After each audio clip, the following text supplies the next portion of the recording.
In this video, we're going to talk about the idea of independence. Two events are independent if knowing whether or not one event has occurred does not change the probability that the other event will occur. Common examples of things that are independent include things like rolling die or flipping coins, where what number you get when you roll a die doesn't depend on what you got the last time you roll a die. So just because you got a 6 on your last roll doesn't make it any more or less likely that you will get a 6 on your next roll. So question 1 says, based on your results for number 1 above, are the events rain and accident independent? So when we look at our results here, we find that the probability of an accident is increased if it is raining. So this is a case where it is not independent.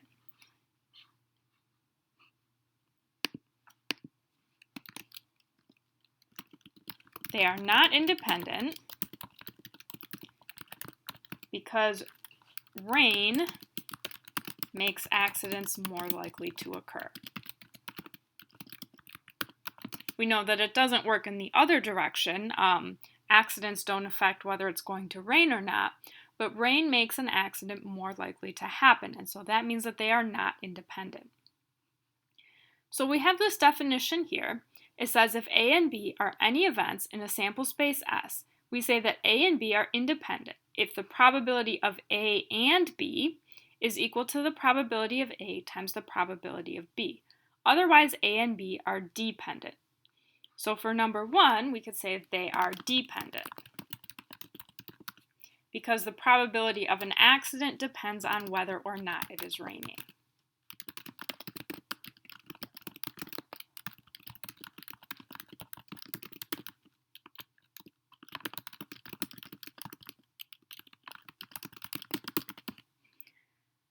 So we often use this definition when we know that two events are independent, or we're assuming that two events are independent, then we can find the probability of two things happening, two events, by multiplying their individual probabilities. So here we have a traffic jam calculator, and then later we will see the snow day calculator that a news station posts on their website.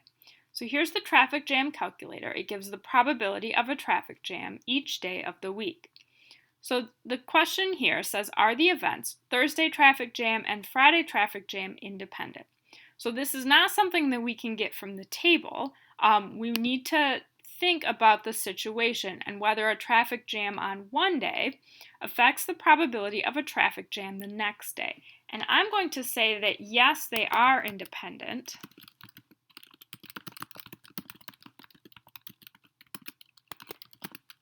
Because you can assume that a traffic jam on Thursday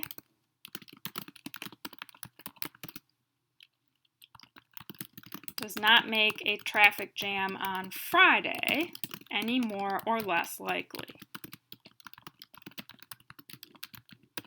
Because generally, if there's a traffic jam on a Thursday, then it will be cleared up by the time Friday rolls along. Now, obviously, there are some exceptions to this. Sometimes there are huge backups, especially in winter storms, where there might be a traffic jam where cars are stuck on the highway for multiple days. But usually that's not the case. Usually if there's a traffic jam on one day, it'll be cleared up and it won't have any further ramifications for traffic jams the next day. So for question 3, we want to find the probability that there's a traffic jam on Thursday and Friday. And a note here is that we can only do this if your answer to question 2 is yes. So if they are independent, then I can find the probability that they both happen by multiplying the probabilities. If I can't say that they're independent, then I can't find the probability that they both happen this way. So if they are independent, then the probability of both events happening can be found by multiplying the probabilities. So the probability of a traffic jam on Thursday is 0.5. The probability of a traffic jam on Friday is 0.7. So if I multiply those two, I get 0.35, and that's the probability that there's a traffic jam on both days. Question 4 says find the probability of a traffic jam every day this week. So again, we're assuming independence for each day. So a traffic jam on Monday doesn't make a traffic jam any other day of the week any more or less likely. And if that's the case, then I can simply multiply the probabilities. So the probability of a traffic jam Monday, Tuesday, Wednesday, Thursday, and Friday, all 5 days, I would be able to get by multiplying the probability of the traffic jam each day. So it's going to be 0.4 times 0.2 times 0.3 times 0.5 times 0.7. And I'll need a calculator to do this, but I should get 0.0084.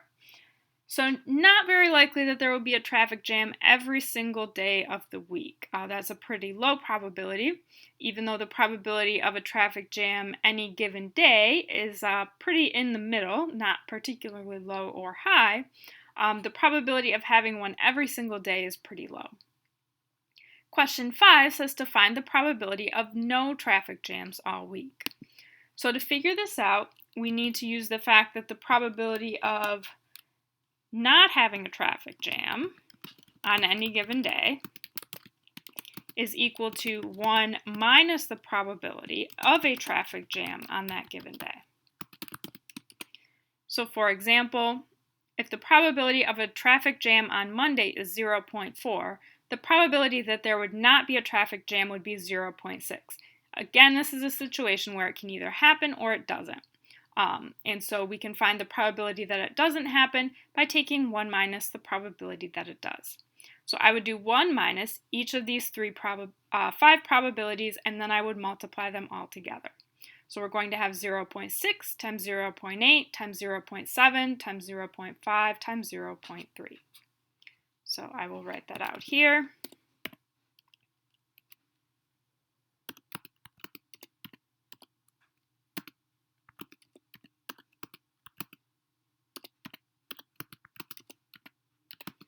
And when I multiply those all together on my calculator, I get 0.0504. So a little bit more likely than the probability of having a traffic jam every day, but still it's not very likely. It's only about a 5% chance that there will be no traffic jams all week. So the most likely situation is that there will be at least some traffic jams during the week. Probably not every day and probably not no days. Probably it's going to be somewhere between 1 and 4 days that there's a traffic jam. Question 6 says, what is the complement of at least one traffic jam this week? So remember, the complement means the opposite. So the complement of at least one traffic jam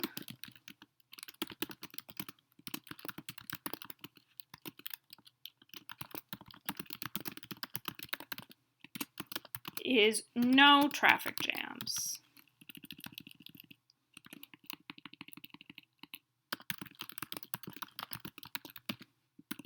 So at least one traffic jam this week means that it could be 1, 2, 3, 4, or 5.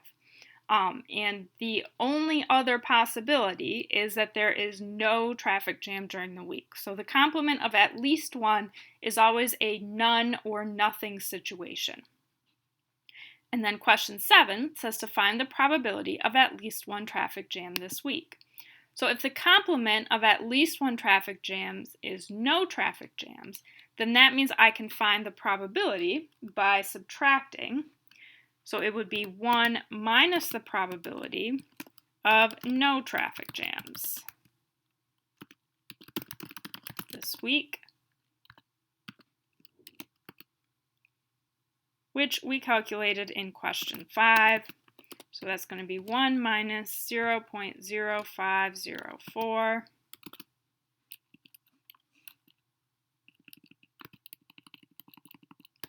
Which is equal to 0.9496.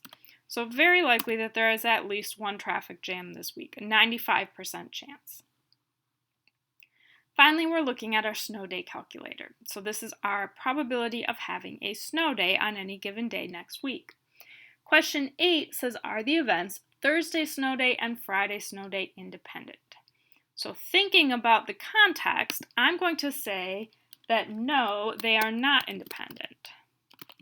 Because if it snows on Thursday,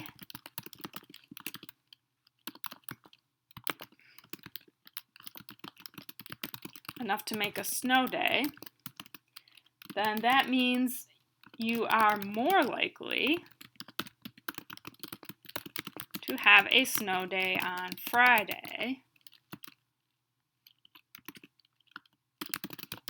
than you would be if it didn't snow on Thursday.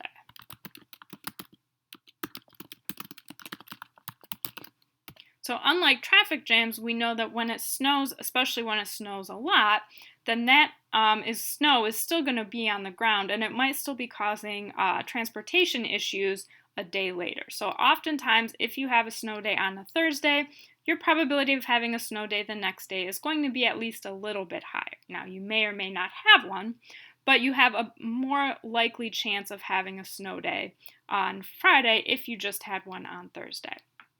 And so if you are saying that they are not independent, then you cannot calculate the probability by multiplying. So if they are not independent, then no.